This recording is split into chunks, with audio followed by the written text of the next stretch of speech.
Mga kaibigan, welcome back. Ito makikita po natin sa video ito ang third week top place dito sa NBL. May makikita po tayo dito parang si Kyrie Irving. At the same time makikita din natin dito ang ating pambato na si Kai Sotto. Yung mga highlights niya dito sa 3 games niya sa season na ito. Pero bago ang lahat mga kaibigan, bigyan ko kayo ng mainit na balita.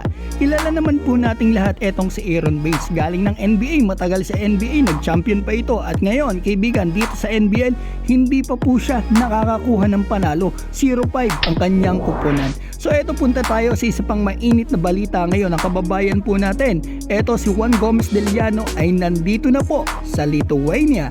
So ngayon, makikita na natin dito ang napakainit na place dito sa NBL. Kaibigan, ikaw ang pumili kung alin ang pinakamaganda. Eto, simulan natin dito. 3, 2, 1. DJ Vasiljevic ng Sydney Kings. Oh my God, parang galaw ko yan ng aking kabataan.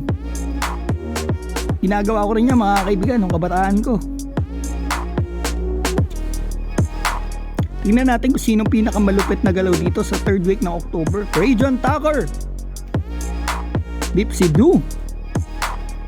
Ito ang backup follow-up niya para dito sa kanyang top place sa game na ito. Solid block, ang ganda ng timing niya mga kaibigan. Ganda naman nun.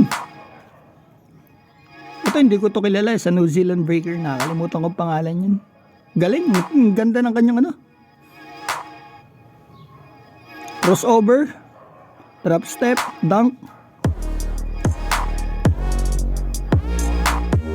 Ito na, Kyrie Irving.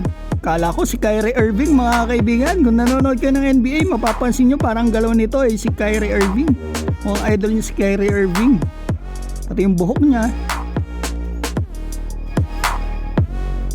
So yan mga kaibigan, nakita na po natin ang top place ngayong October 3rd week. So eto, punta na tayo dito sa pambato nating si Kai Sotto. Silipin nga natin yung ginawa niya dito sa highlights niya ngayong season na ito. 3 games to mga kaibigan na eto mga ginawa ng pambato natin.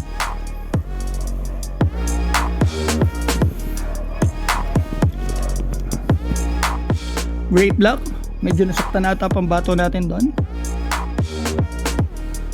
Nagbago niya yung trajectory ng bola, tinamaan niya. Galing pumasa nitong development player na yan. Mas madalas pumasa yung mga development players at saka mga bench dito kay Kai Sotto. Back to back block para sa pambato natin. Ito tinawagan si Kai, hindi makapaniwala. Ang ganda ng defense. Ito malinis na block mula kay Kai Sotto, inabangan niya. Ganda talaga yung ginagawa niyang gano'n. Abangan na lang niya yung bola kapag inihagis na ng kalaban sa league. So ito mga kaibigan, nakita po natin ang highlights ng pambato natin dito sa 3 games niya. At alam naman natin na limitado ang minuto ng pambato natin. Konti lang yung puntos na naipoprovide niya. Buti consistent po siya dito sa depensa at rebounding. Anyway guys, thank you so much for watching and God bless.